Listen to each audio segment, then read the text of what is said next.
All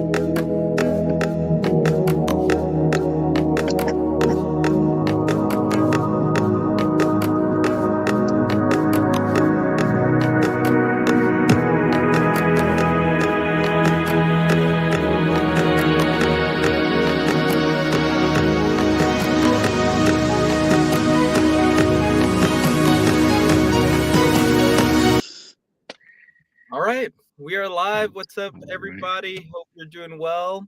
Welcome back to another episode of Imagining the Possibilities of AI with the Titan AI Squad. I'm super excited to be joined by Serena Yu, who's co-hosting with us today.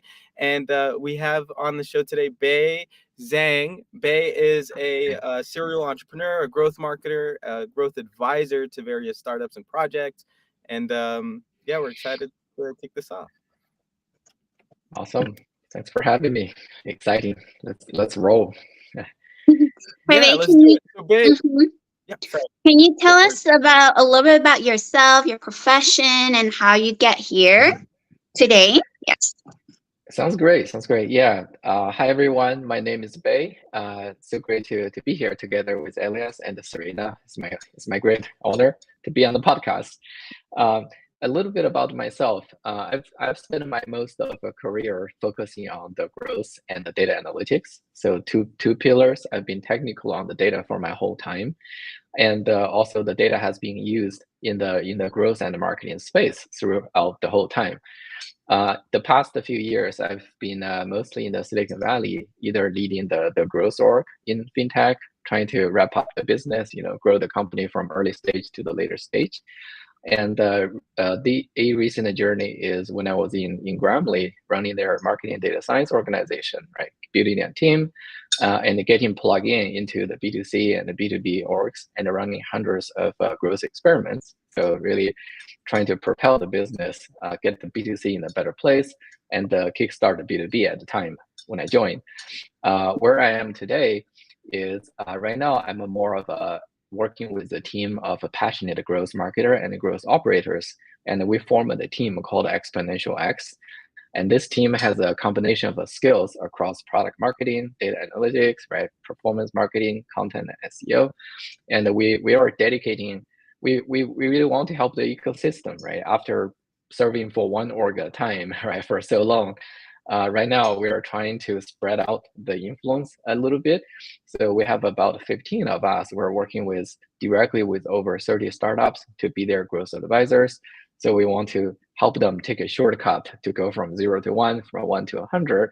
And then in the meantime, we're also partnering with a lot of organizations trying to say, hey, where else we can help, right, to bring the experience and the practice, make them available for more people. Just so let's save some time, save more efficiency, and in between, right? I know we're touching on AI. It's very embedded in every part of the workflow and our interactions.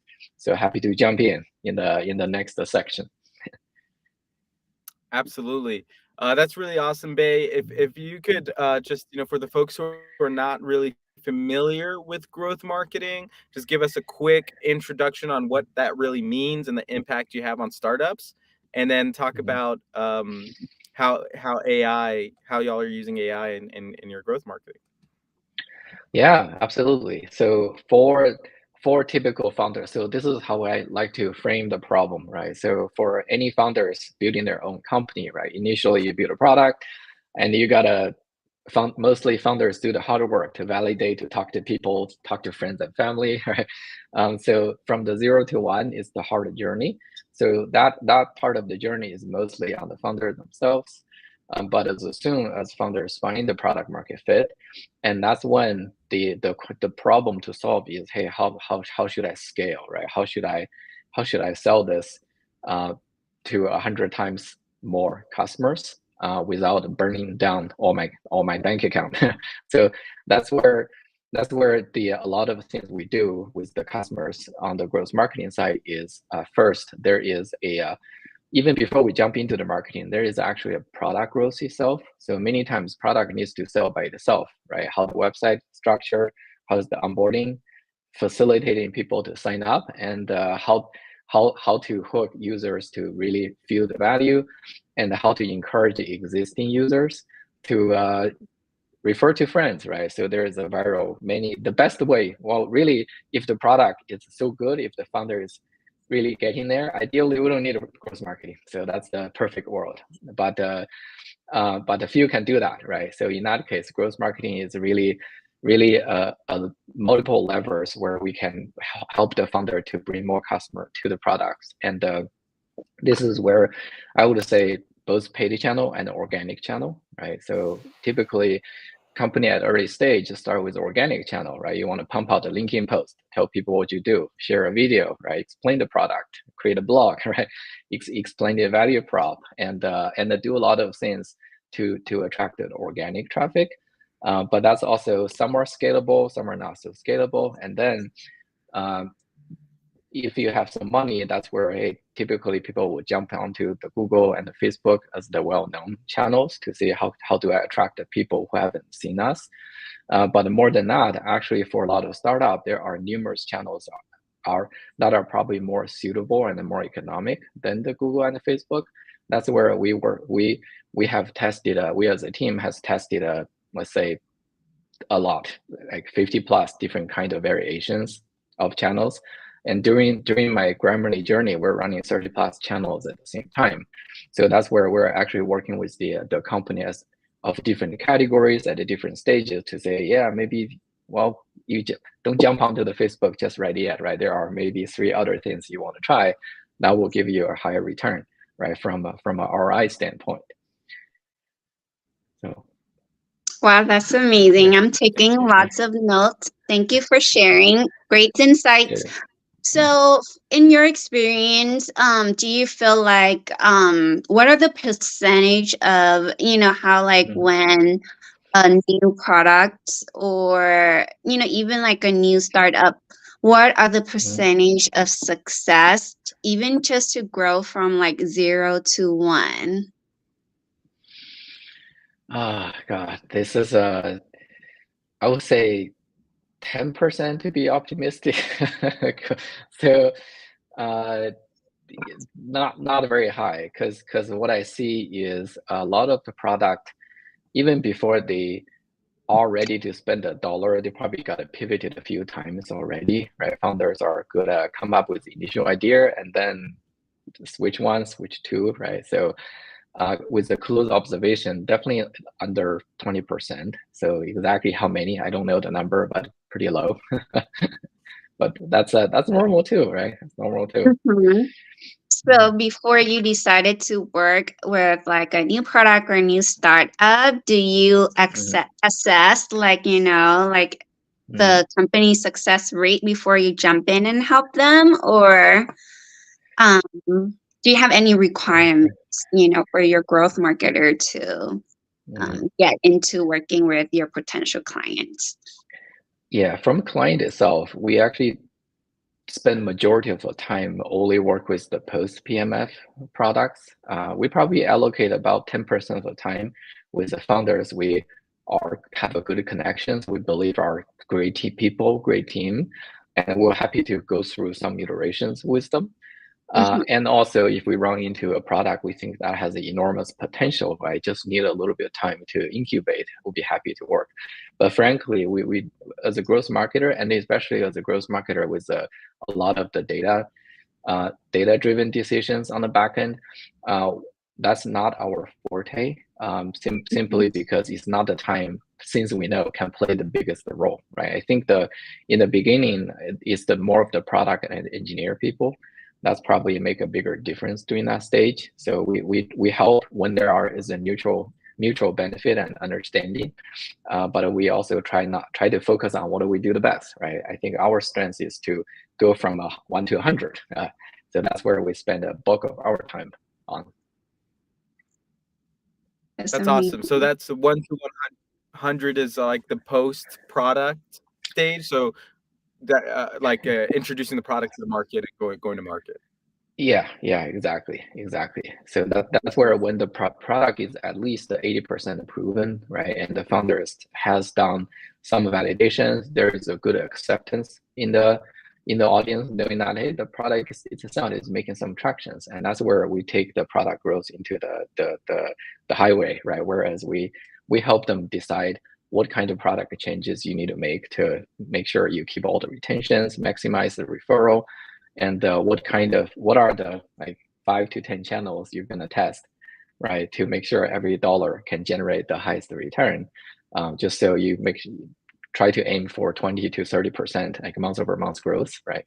That's where we typically are more helpful when the company get the seed stage funding and they want to grow and go for the Series A and Series B, and that's our playground. So and that would involve a lot of A/B testing and experimentation, whereas my own data background can be more relevant too.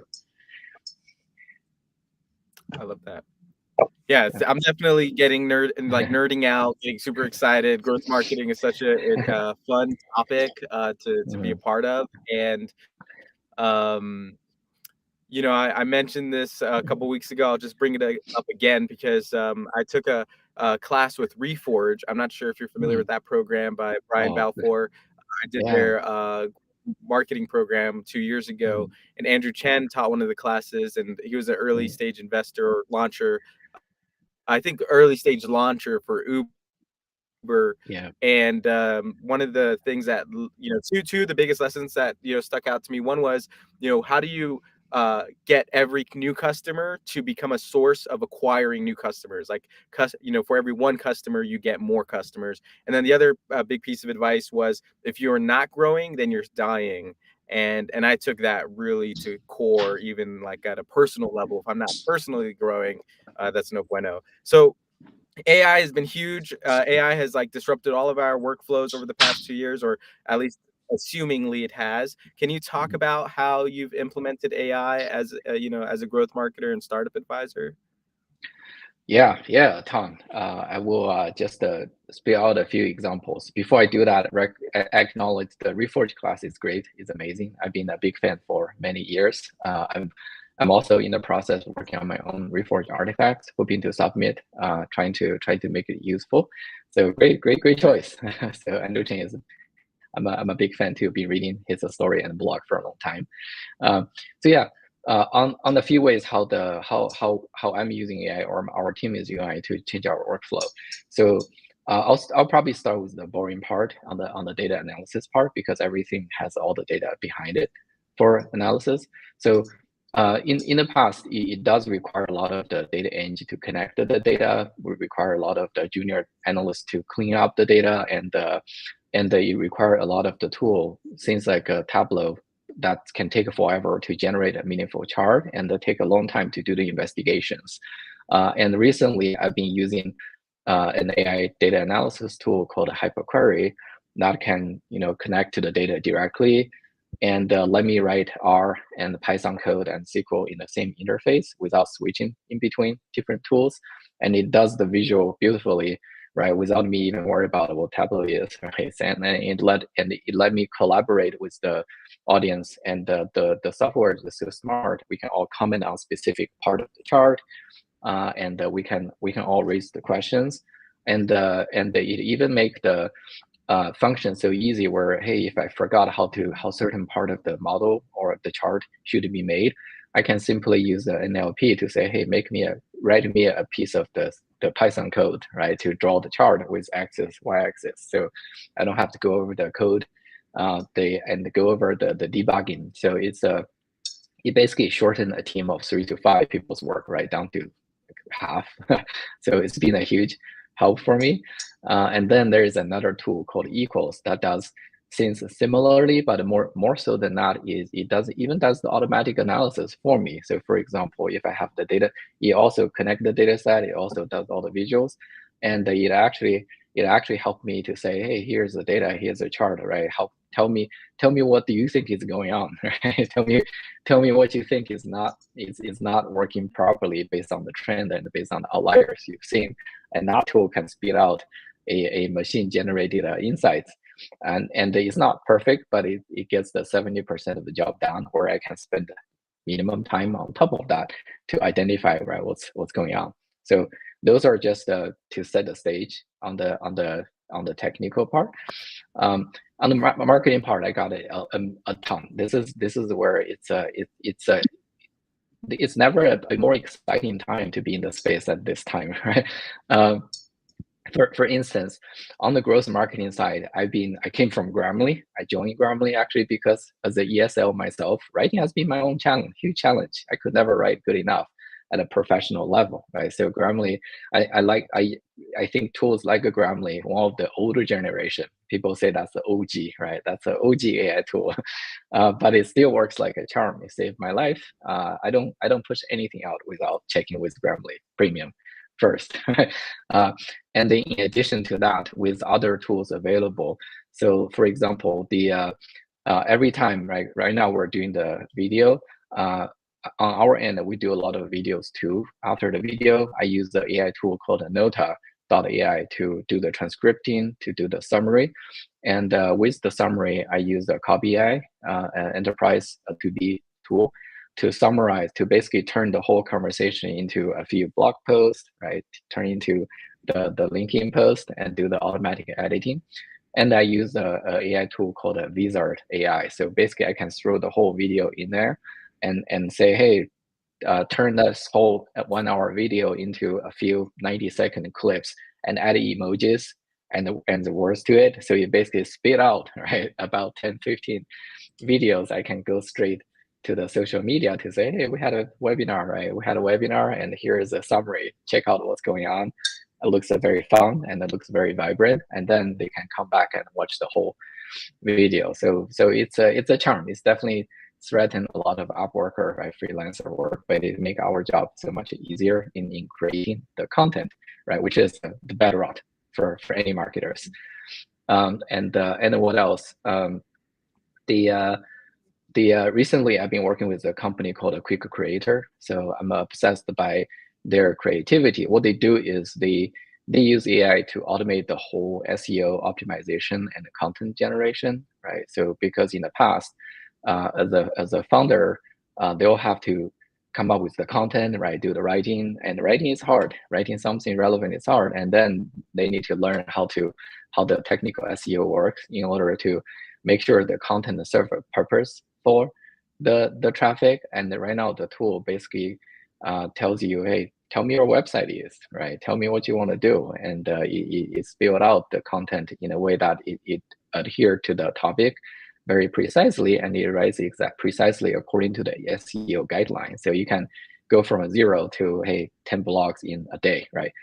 Of course, you want to put some human touch to it, right? Don't let it straight out. Right? Google doesn't like that, but it does. So it does 95% of the job, and the founder doesn't have to worry about hiring an SEO manager, at least in the early stage, to get to at least 80%.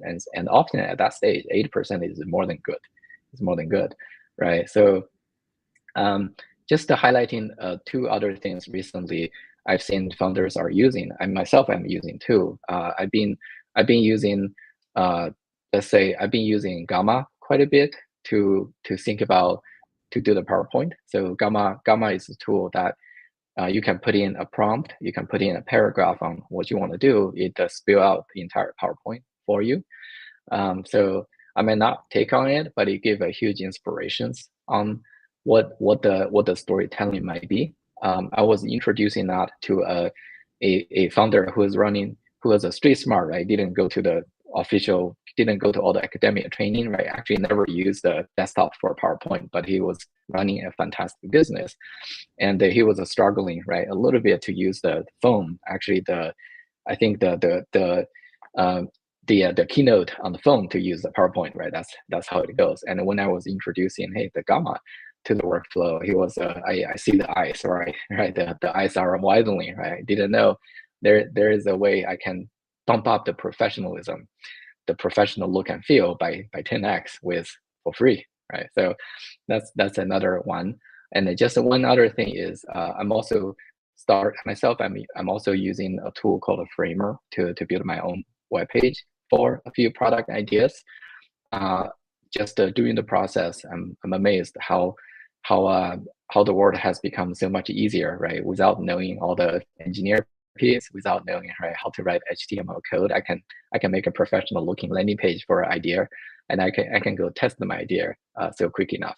So basically, in short, right, there are just more than crazy amount of productivity tools on my side, where I can save time. I can get more done with less spend, and also increase the quality of the outcome by so much.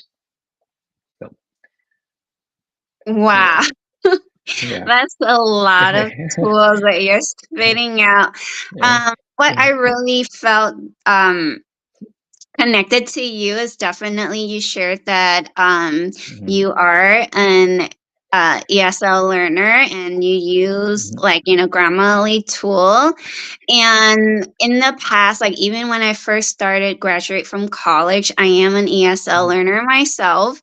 And when I start going to job interview, and they would state it something like, you would never get this job if you don't speak like perfect English, or like you don't write perfectly.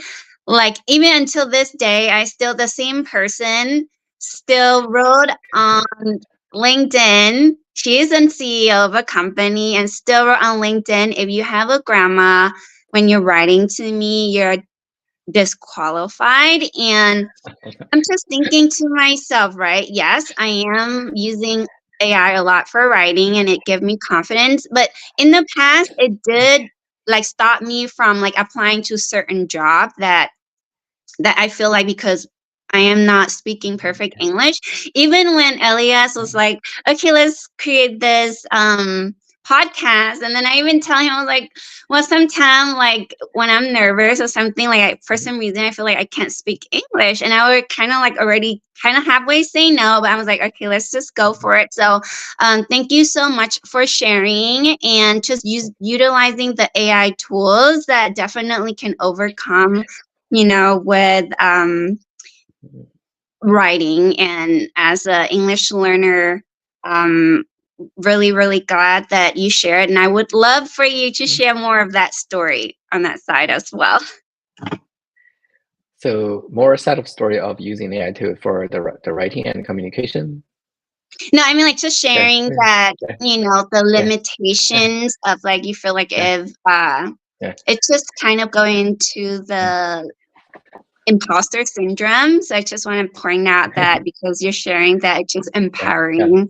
Yeah. And then definitely with all of the AI tools now that you can write perfect. So what do you feel like is the AI, a lot of people saying that AI is taking 95% of, marketing job.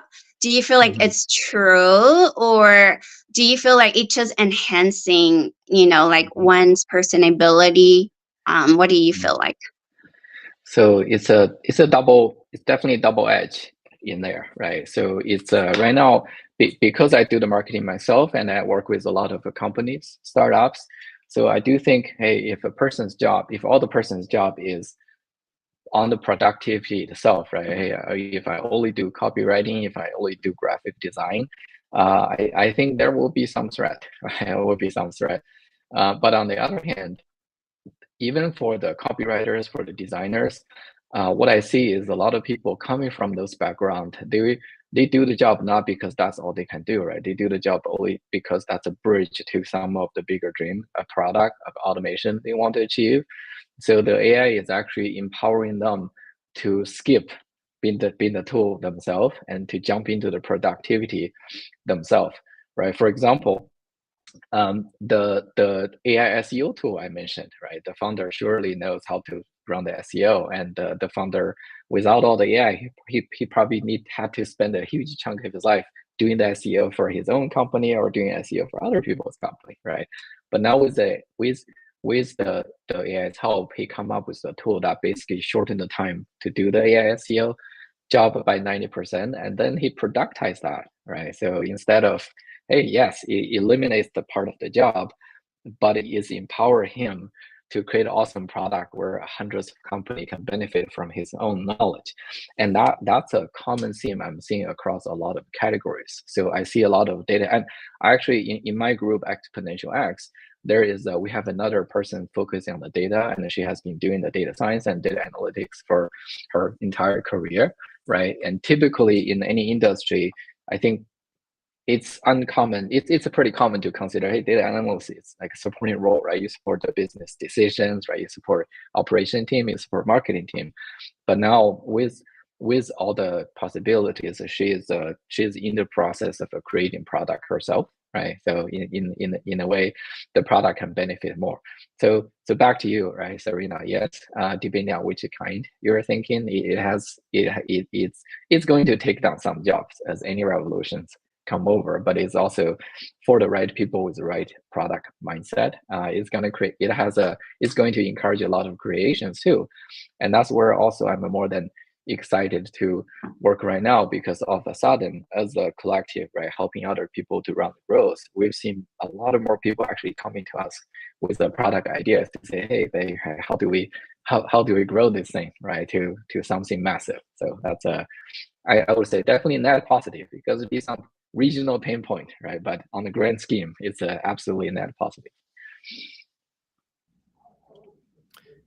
Okay. I love that. You, Bay, you're just so filled with so much knowledge and resources. You really appreciate where this conversation has been taking us so far.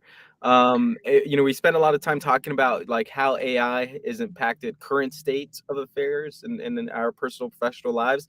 I would love to take a moment to share with you our wearable device. We got a quick preview video that we can showcase. Titan AI is actually launching later this month, so we want to get you the details for all that.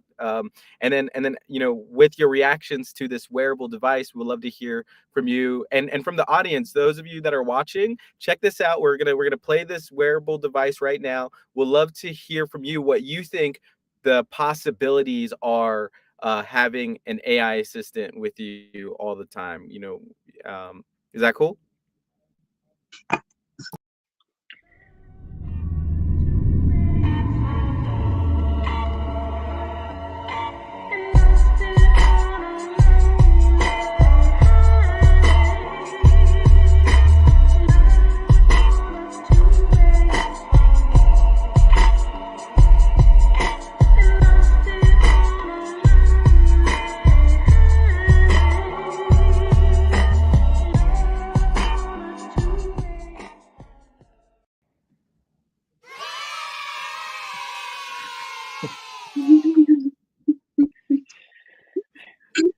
I guess the video doesn't have sound, but normally it would have a cool sound with the device video.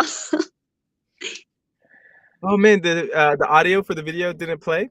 Yeah, I guess because when you play it, it's just mute all of us. So. Oh, I saw there's I heard the I heard the background music though. Oh, you do? Oh, maybe it's just me then. My bad. Yeah, I heard audio working okay. Okay. Awesome. So what do you think? What do you feel like the possibility of a wearable AI could bring? I think there is an enormous potential for AI and hardware for sure. Even on the video, it didn't seem clear to me on what the device do yet, but we've been as a group, we've been looking into the AI hardware, right? With this in the CES, I think the device called Rabbit making a wave on, hey, there is a way to connect, have the AI wrapper around the tools you use. It's not just all software, and I do think it's a time, right? I think the industry has been talking about the AI wrapper software for so long. It's time for next wave is going to be AI wrapping the devices, right? There is everything going to be wrapped up, the microphone, right? The keyboard, I'm thinking the AirPod is probably going to have a layer too. So I think there is a lot of possibility. I'm eager to see what are the creativities will be put into those devices. That's amazing. Yes. So we are having a launch. Our VIP launch is on March 20th on Wednesday, next Wednesday. And we would love to invite you to attend our launch. And you'll be one of the first to learn about our product. So Definitely, I'll connect with you after this, and it's exclusively for our VIPs. So I would love to invite you, and in the audience, if anybody who's interested, please follow us on our social media, Titan AI, on Facebook, YouTube, LinkedIn, Instagram, and we will open to the public on our VIP launch keynotes on Friday, March 22nd. So please follow us. Can't wait. Exciting. Just a few days away. It's a great honor. I'll be there. And can't wait to see. Sweet. Yep. And we'll reveal more of what the product actually does as we get closer. I'll leave you with this to think about, and you'll hear more about it this Saturday when we do our Tech Alley launch, and then next week when we do our keynote. But what's really interesting about this AI device, one of the reasons why I was excited to join, is that it's not just an AI that we prompt as humans, but the AI is like actively monitoring different scenarios and prompting us to help improve our work life, our work life situations. Yeah. So sounds great. a simple example would be like the Apple Watch tracking heart rate, but then taking that and applying AI to that to a whole new level. But this was a full conversation, babe. This has been so great. Thank you so much for joining us. Thank you, Serena, as well, and thank you everybody that tuned in. We hope to catch up with y'all soon. All right, thank you. Thank you for having Bye, me. everybody.